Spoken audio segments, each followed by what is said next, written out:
My name's Heather Coiner. I'm a wood-fired baker. I run a 5-acre ecological vegetable farm and wood-fired bakery in Nelson County. We sell at farmers markets, and we've been in business for about 10 years. Baking started in Toronto. It was a bit of a graduate school recovery project, and when I graduated, I started a 20-week CSA, bread delivery CSA by bicycle out of a city park in Toronto. And that was where I was trained on a wood-fired oven that was city-owned. And I baked bread for about 30 people, and delivered it by bicycle for about 20 weeks and realized that that's what I wanted to do. In Canada at the time, in Ontario, there was a mill north of Toronto that milled all kinds of grains: wheat, rye, millet, buckwheat, spelt, and it was grown locally. And I would drive out of the city, load up on flour, load up on firewood, drive back into the city, and do my thing. And I thought, when I moved to Virginia, that I would just be able to do exactly the same thing that I was doing in Toronto, because you look around and there's a lot of grain infrastructure. It's a very agricultural place. I thought for sure I would be able to find local grain here, and it proved to be a lot harder than I thought. I didn't know any farmers growing grain at the time. There was Woodson's Mill, which was being run, was just down the road, and I was super excited about that. But I was only able to use small quantities of the grain that they produce, partly because of my skill level, and partly because of the quality of the grain. And so things have improved immensely over there since then, in both fronts, I guess. Excuse me. But that was all. I didn't really know anyone else who was working with local grain. The second year that we were in business, that first year I met Michael Grants and Arden out of Great Day Gardens. And they were also really interested in grain. And so the next year they started their business, and we teamed up to buy grain from Carolina Ground, which was, as far as we knew, the only show in town as far as, grain that we could use in large quantities. And so we would buy pallets of flour from Asheville. Jerry Newman at Albemarle Baking Company would receive the pallet because they were also buying from Carolina Ground. And they have a commercial address, so it was a lot easier and cheaper for the freight to be shipped to ABC, and then Michael and I would divvy up the pallet. Common Grain Alliance was started in 2018, and it was an idea that Michael and I came up with together when we were baking together in the wintertime, and we were complaining about the fact that there wasn't more local grain available, and there should be. And he, by then, had met Charlie Wade of Deep Roots Milling, and he knew Daniel Austin, who is one of the main growers for Charlie Wade. And so he knew that there were some people. I had by then heard about Keen Bell Farms, and I had met Evrim Dogu at Sub Rosa Bakery, who was also one of the other people who was interested in where his grain came from. And so we knew that there were a few people out here, but we were wondering whether they knew each other. And we felt like there needed to be an organization that would help stitch together the producers and the farmers and the bakers and the eaters all together so that we could really start to grow the value chain in a more intentional way. The proliferation of people who are interested in local grain and are thinking about where their grain comes from is it's so much more than it was when we first started. And I feel like that is one of the primary achievements of Common Grain Alliance. And because there are so many more producers who are thinking intentionally about their grain, now there are so many more consumers who are also thinking intentionally about their grain. And, that is what we were trying to achieve. There was a gaping hole in the Mid-Atlantic where there wasn't really any coverage, but in the Northeast, there were organizations that were already working on local grain. Farmer Ground Flour and Grow NYC were doing great work. The Maine Grain Alliance. There was the Maine Grains, in Maine. And then there's the Northeast Grain Growers Association. In the Southeast, there was Carolina Ground holding the fort down. Colorado Grains in Colorado. There's the California Grain Chain in California. So there's a lot of, in the Pacific Northwest, there's WSU and all the Bread Lab. I mean, they were all over the U.S., but just not here. I just think the movement hadn't gotten here yet. I don't really see any good reason. I mean, there's plenty of farmland, and there's a great market in the DC, Northern Virginia greater area. There's plenty of great innovative things going on with food here. It just hadn't caught up to local grain, I think. The growth of grain in the central part of the country, the Midwest, really came at the expense of grain growing in other parts of the country. And that was just a result of the centralization and commoditization that happened post World War II. The story of Wade's Mill in Raphine is a good example, where that mill was in the Wade family until the 80s, when they just couldn't make it work anymore, and it got sold. But now it's back milling flour for the community again. So it dipped down in the 80s and 90s after the commoditization, and these local mills just shut down. It was one of those, but now it's back up and running again, and I think that that's indicative of the regrowth of the movement. I think one of the great things about the grain movement is that there is still existing infrastructure, and that we can still repurpose that existing infrastructure. But yeah, a lot of it has been converted to Airbnbs, or the Millstones have been lost, or whatever. And that's okay, because there's a lot of, there's new style mills that are amazing and produce great flour. Having like purpose-built warehouse spaces for logistics and things is also definitely something that we need. But I love how it brings together sort of the modern needs of, distribution and logistics with the historical infrastructure. I would love to see those knit together a little bit better, so that we don't have to rebuild everything. Let's reuse some of the infrastructure that was already here, because it helps tell the story of the whole grain movement in particular. It really grounds it in this area, but also meets the needs of the modern world. Farmers get direct feedback from their producers and from the bakers who are using their products, and they can then adjust what they're doing, and those relationships are strong.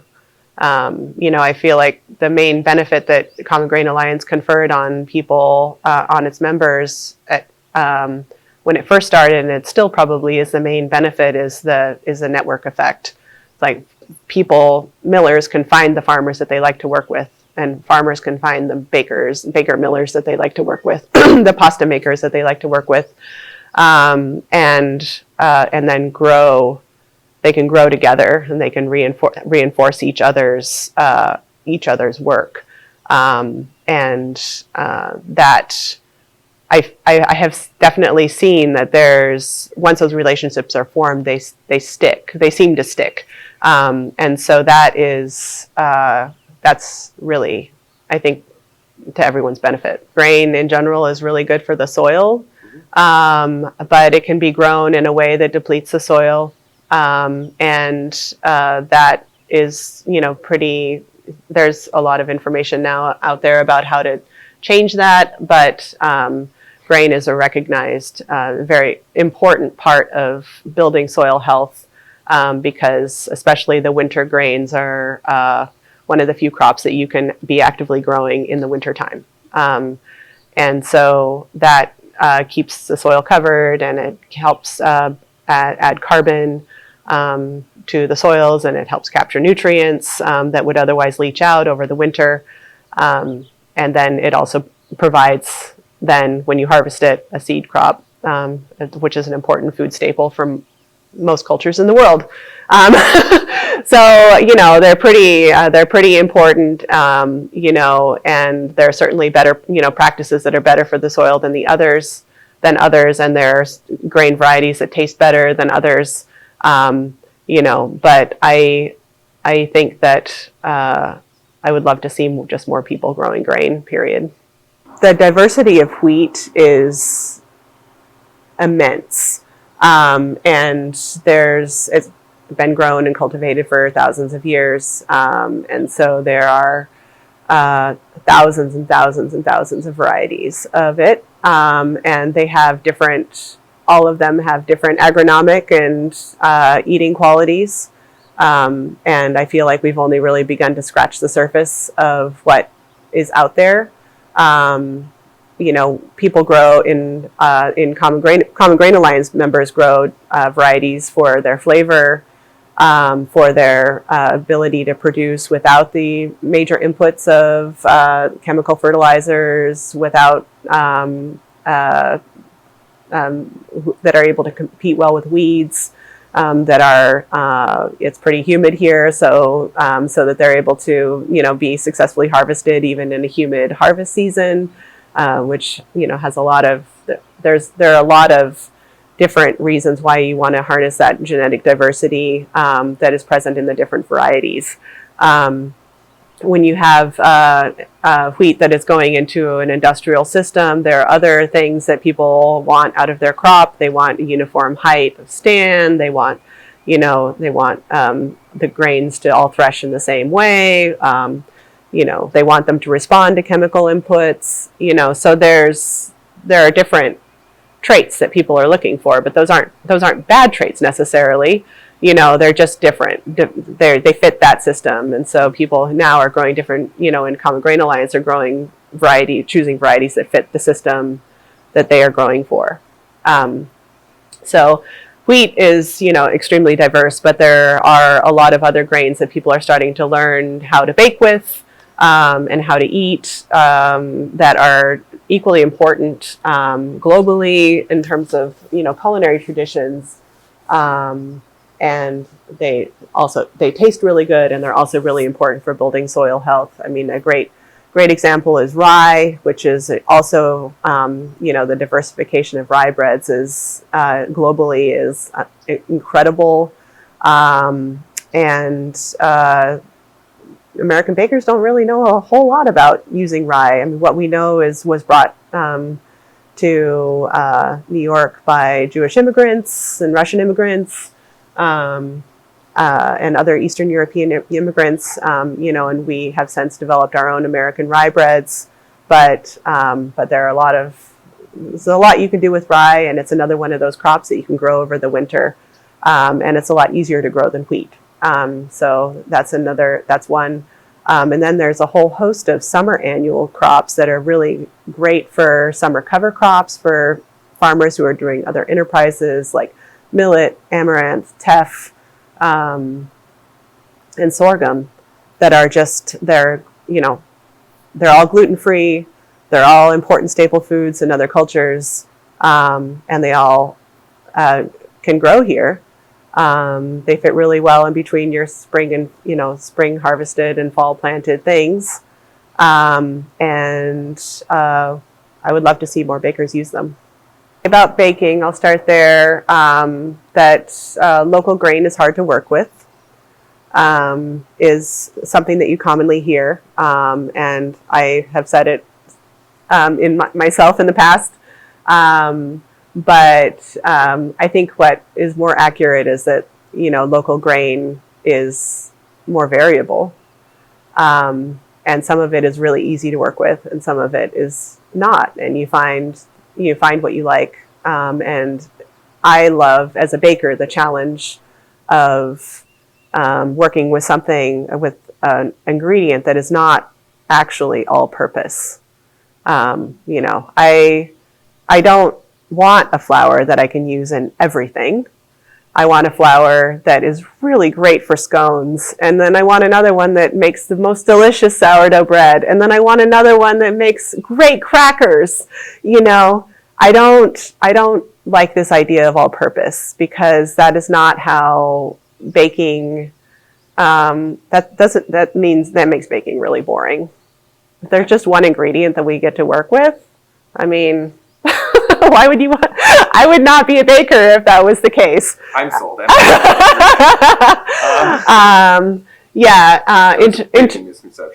In terms of eating, there's a lot of confusion about whether wheat is good for you and whether bread is good for you. We don't try to tell people what to eat at the farmer's market. We just try to say, well, we like eating these things because we find them to be digestible, and we think that they taste good, and maybe you will too. When we first started, sprouted grains were a big thing. Everybody was asking about sprouted this and sprouted that, that sort of faded. And then there are these ideas that come through about grain, and so we just try to tell people how we think about grain, and we don't try to change anybody's mind about it, because we think that we love eating white bread too. There's really nothing inherently wrong with the things that we love to eat. It's not like you should feel bad if you want to eat white bread, but if white bread makes you feel bad, then that's that's something that you might want to look at. But I don't like making value judgments on people's food choices. I'm not sure why that caught on the way it did, but everybody had their pandemic puppy and their sourdough project, I think people are fascinated by bread, and baked goods, because it really is like magic, transforming this inedible substance, which is flour, into this wide diversity of delicious things that nourish us. And so, sourdough is kind of the poster child for that process, because you just mix flour and water and you wait and magic happens. So I think that is, it's an ancient process. It's a simple process. It's something that anybody can do in their kitchen, if they have the time.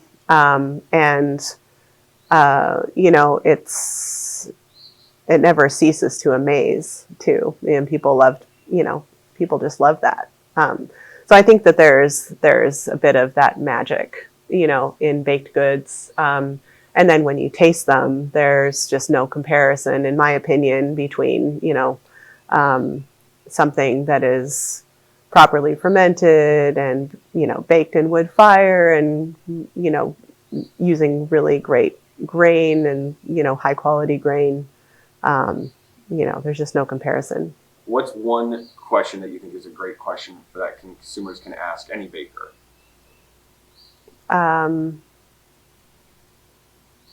Well, where do you get your grain? Yeah, is it organic versus local?